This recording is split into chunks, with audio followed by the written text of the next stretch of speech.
But with the secondary color notes, like what you see here and what you see here, the eye has more of a tendency to want to stay in the picture plane and travel around and look around, look at all the different things, right?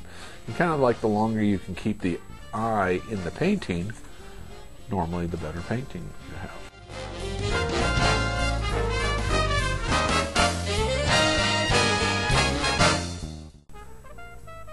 Maybe I'm going to bring in just a touch of black. Now, why don't I bring in some transparent oxide red? Because it's the complement, so it would cut it too.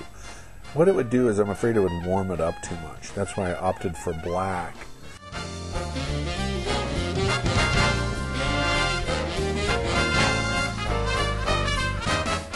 To look at the color harmony of the painting, right?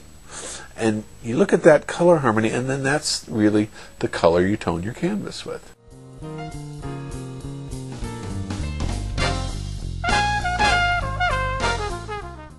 So now, right after that, we've got this nice band of a little bit greener light. For this, I'm going to grab one of my lang nickel brushes, just one of these flat ones here. I'm going to pick up some of this green that we've used, a little bit more intense green than we first used for this. And all I'm just going to do is I'm going to work in some of this.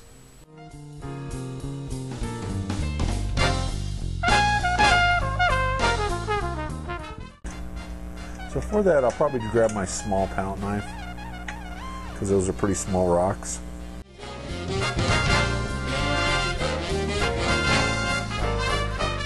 Okay, what I want to do now is I'm going to put this tree in.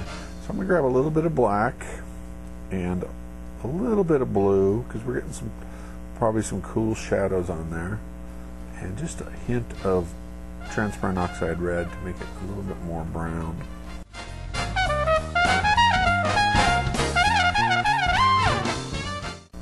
And mostly what it's going to do is I'm going to start breaking up this space. And we don't have to go in and do this perfectly detailed stuff. Now, the bigger you paint this, the more detail you have to put in, of course, right? But if you're staying relatively small, like I recommend at first, do it small, 8 by 10, 11 by 14. If you like it, then do another painting, do a big one. By then you will have solved a lot of the problems, and it will be pretty easy to do.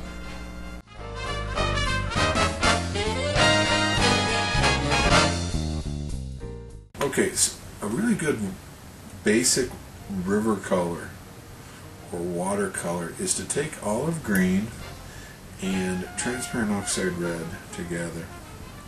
And it makes a really good watercolor for just the nice dark areas.